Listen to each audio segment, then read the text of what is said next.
విద్యుత్ ఉత్పత్తికి అన్ని జాగ్రత్తలు తీసుకోవాలని అధికారులను ఆదేశించారు డిప్యూటీ సీఎం.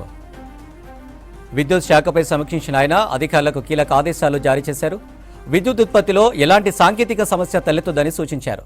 దీనికి అవసరమైన అన్ని జాగ్రత్తలు తీసుకోవాలన్నారు.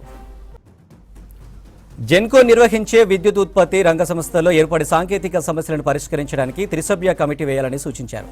విద్యుత్ ఉత్పత్తి రంగ సంస్థల్లో ఏర్పడే సాంకేతిక సమస్యలను ఈ కమిటీ క్షేత్రస్థాయికి వెళ్లి అధ్యయనం చేసి పరిష్కరించేందుకు తీసుకోవాల్సిన చర్యల గురించి నివేదిక ఇవ్వాలని చెప్పారు. వారిచ్చిన నివేదిక ఆధారంగా జెన్కో సీఎండీ నిర్ణయం తీసుకుని విద్యుత్ ఉత్పత్తికి అంతరాయం రాకుండా చూడాల్సిందిగా ఆదేశించారు. Bhadradri thermal power station unit 1లో జనరేటర్ ట్రాన్స్ఫార్మర్ మరమ్మతులు చేయాలా లేక కొత్తది కొనుగోలు చేయాలా అనే అంశాన్ని టెక్నికల్ కమిటీకి పరిశీలిస్తుందని అన్నారు డిప్యూటీ సీఎం. డిసెంబర్ 2023కు ముందు గత ప్రభుత్వం తీసుకున్న నిర్ణయాల అమలుకు సంబంధించి తప్పనిసరిగా ఈ ప్రభుత్వానికి నివేదించాలని ఈ సందర్భంగా అధికారులకు బట్టి విక్రమార్క ఆదేశాలు జారీ చేశారు. నిర్ణయాలను అమలు చేసే సమయంలో సీఎండీలు తప్పనిసరిగా ఎనర్జీ సెక్రటరీని సంప్రదించాలని సూచించారు. జల విద్యుత్ కేంద్రాల్లో సాంకేతిక సమస్యలు ఎదురైతే వెంటనే తన దృష్టికి తీసుకురావాలని, ఇందులో ఎలాంటి అలసత్వం వహించవద్దని ఉప ముఖ్యమంత్రి చెప్పారు. ఎస్పీడీసీఎల్, ఎన్పీడీసీఎల్ ఆధ్వర్యంలో అమలు చేస్తున్న గృహజ్యోతి పథకం గురించి ఆరా తీశారు. గృహజ్యోతి పథకానికి అర్హులై ఉండి గతంలో దరఖాస్తు చేసుకుని వారికి తిరిగి దరఖాస్తు చేసుకునే అవకాశం కల్పించి గృహజ్యోతి పథకాన్ని వారికి వర్తింపజేయాలని అధికారులను ఆదేశించారు.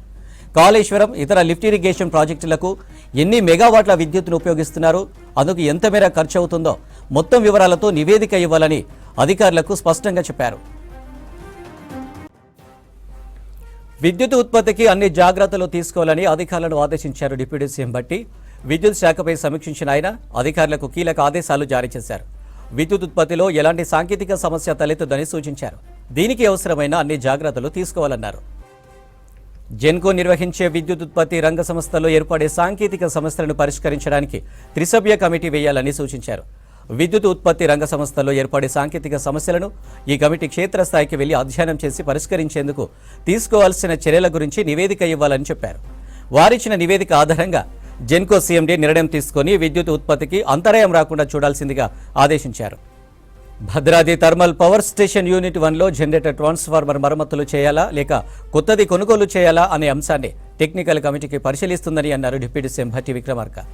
డిసెంబర్ 2023కు ముందు గత ప్రభుత్వం తీసుకున్న నిర్ణయాల అమలుకు సంబంధించి తప్పనిసరిగా ఈ ప్రభుత్వానికి నివేదించాలని ఈ సందర్భంగా అధికారులకు భట్టి విక్రమార్క ఆదేశాలు జారీ చేశారు.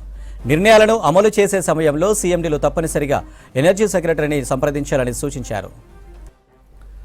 జల విద్యుత్ కేంద్రాలు సాంకేతిక సమస్యలు ఎదురైతే వెంటనే తన దృష్టికి తీసుకురావాలని, ఇందులో ఎలాంటి అలసత్వం వహించవద్దని ఉప ముఖ్యమంత్రి చెప్పారు. ఎస్పీడీసీఎల్, ఎన్పీడీసీఎల్ ఆధ్వర్యంలో అమలు చేస్తున్న గృహజ్యోతి పథకం గురించి ఆరా తీశారు. గృహజ్యోతి పథకానికి అర్హులై ఉండి గతంలో దరఖాస్తు చేసుకుని వారికి తిరిగి దరఖాస్తు చేసుకునే అవకాశం కల్పించి గృహజ్యోతి పథకానికి వారికి వర్తింపజేయాలని అధికారులను ఆదేశించారు.